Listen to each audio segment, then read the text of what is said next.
on public education.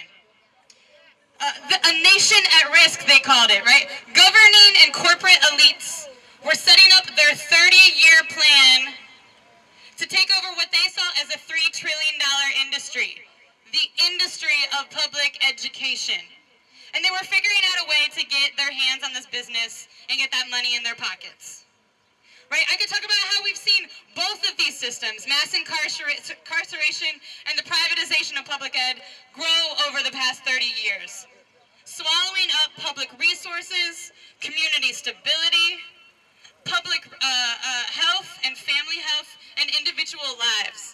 How policies like No Child Left Behind and historic disinvestment, how choices made by those who are elected to supposedly have our best interests in mind, they have set up our kids, our teachers, and our schools to fail, to be labeled as failures, to be pushed out or dropped out, to be fired, and to literally be closed.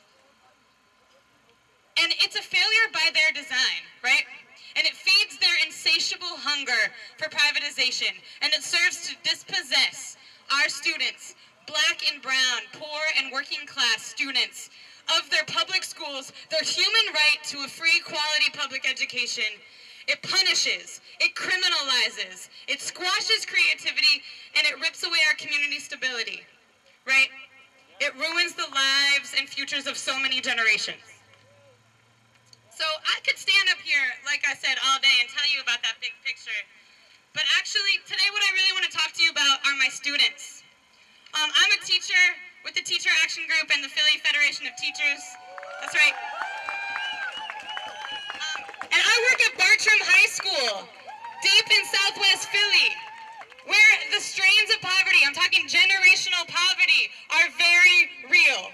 My students have parents that are incarcerated, food that is uncertain, jobs that are scarce, housing that is shoddy, drugs that are sold, STD rates that are skyrocketing, healthcare that is not affordable, and bullets flying over their heads.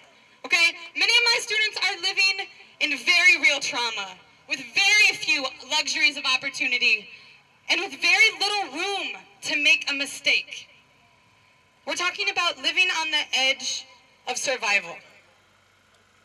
And they're also the most resilient, funny, smart, insightful, compassionate, talented, critical of the world around them people I've ever met, right?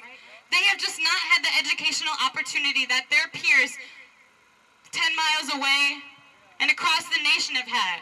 Not because they don't deserve it, right? Not because they don't deserve it, but because the people who we have placed in charge to give us the resources that we need have denied them. They're seen as unimportant by those who write the budgets, right? They've been consigned to failure, because that's what it is when a governor and a state congress and a city council and a mayor make decisions to show their very real priorities and then slash the money that goes to our kids.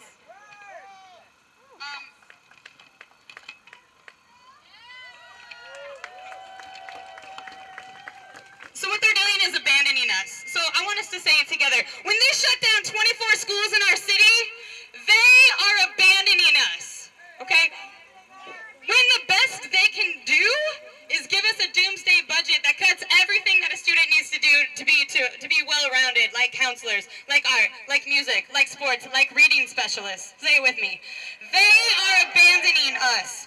When they take away the people who make our schools safe, like support staff, like secretaries, like people from the neighborhood who walk the halls and walk the corners and make sure people are okay, they are abandoning us. When they throw our students into overcrowded classrooms of 33 with not enough supplies, with people who are overworked and overwhelmed who won't be able to meet their academic, let alone social and emotional needs, say it with me.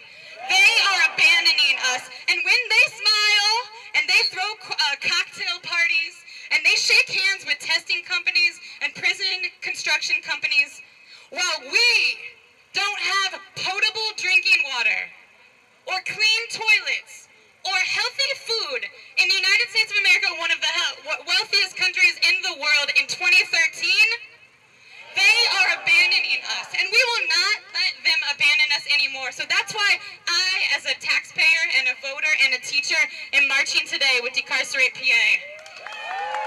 Because our so-called leaders who are balancing their budgets on the backs of my students, of our communities, and the very future of this city, we're not going to stand for that any longer. As teachers, we must not stand for that any longer, and we must join in with our students and their families, with people who are on the inside and those citizens who are formerly incarcerated coming back, with immigrants who are daily profiled and denied their rights, with everyone in our city and our state who's working to demand an end to this kind of abandonment, this kind of disinvestment, and this kind of active strangling of our poorest communities.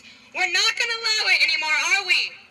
Absolutely. We got to take back control. We got to assert our real priorities. We must build a movement for a people's budget, not a prison budget. That's why we are marching today. So say it with me. Education is a right. That's why we fight.